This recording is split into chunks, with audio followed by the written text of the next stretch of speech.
Small steps are often overlooked and dismissed. The problem is, you want big results and you want them fast, but nothing happens overnight. Whether you're trying to lose weight, build a career, or change a habit, it's the small, consistent actions that make the difference. You're convinced that massive success requires massive action. You focused on intensity and not consistency, but that's the wrong strategy. Instead, focus on getting 1% better every day. If you get 1% better every day, that makes you 37 times better within a year. And there's no limit to where you can take that. Think of who you could be in 5 or 10 years. You need to adopt long-term thinking and delay gratification. Don't underestimate the power of small steps. So the second thing I learned is that motivation is overvalued. Your environment matters much more. Now, I want you to think of your environment for a minute. And all you can talk about is money and fairy tales. No, not that kind of environment. This one. As you can see, there are things that make up your environment: family, friends, workplace. Truth is, you're underestimating the role that your environment plays in you achieving your goals. And you're relying too much on motivation. Get it. 18. You want me, son? Get it. 19. You want me, son? Yeah. Motivation comes and goes. It's about being disciplined. You are a product of your environment. This means the people. Show me your friends now and I'll show you your future.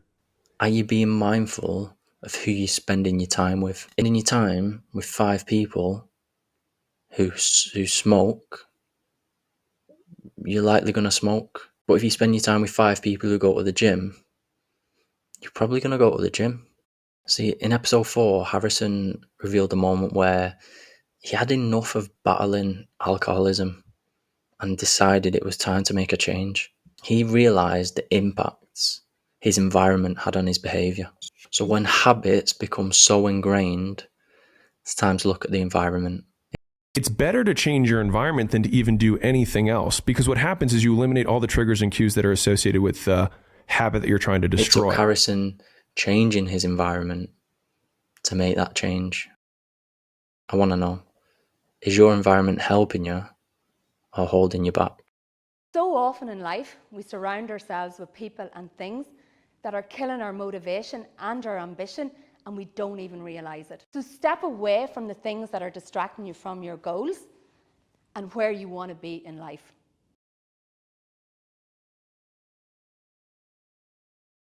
The third thing I learned from episode 4 is that you can't help someone who isn't ready.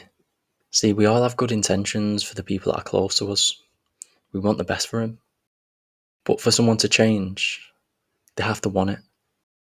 In episode 4, Harrison explained that when he was an alcoholic, no matter what anyone would have said to him, he wouldn't have listened.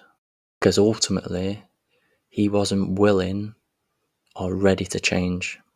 Sometimes we're trying to change people who don't even want to change. Sometimes we're trying to help people do better who don't even want to do better. As Jordan Peterson said, don't cast pearls before swine. And what that means is, if you're trying to help and it doesn't work, then stop helping. It's not helping, right? It may be just wasting your time. It might be making things worse. You know, if you're offering something and it's not taken, then perhaps you should be offering it somewhere else. And sometimes, if you offer a hand and the person won't take it, you have to stop offering the hand. truth is, you can lead a horse to water, but you can't make it drink. So before you try and help someone change, ask yourself, are they ready to change? Are they willing to change? And don't watch the words, watch the behaviour.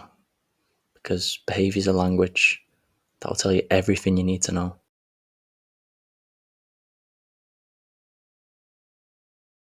So the fourth thing that I learned is that progress isn't linear.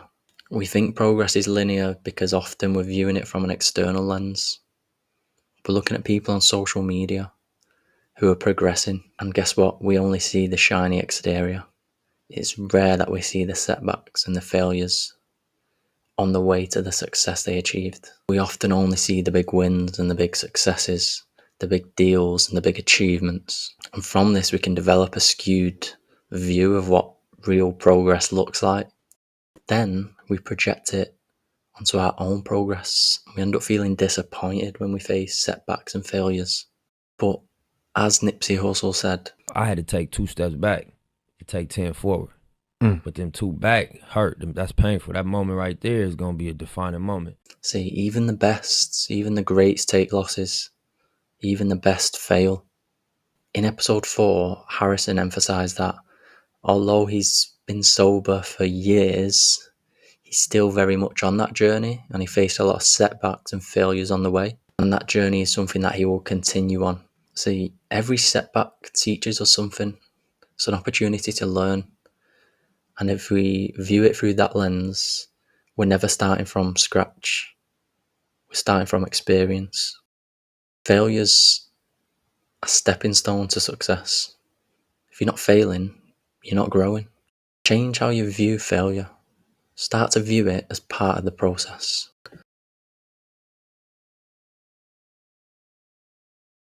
So the fifth thing I learned from episode 4 is that it's you versus you. Stop comparing yourself to other people. And this can be easier said than done, especially if you're in your 20s. You know, people you went to school with are having children, they're getting married, they're buying houses, they're moving abroad, they've got a big corporate career. And from the outside, looks like everyone's doing great but you. It's easy to feel left behind, or maybe that you're lagging behind.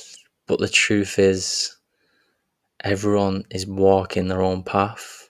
Everyone is on their own journey. So don't compare yourself to anyone. Look at who you were yesterday and focus on being a little bit better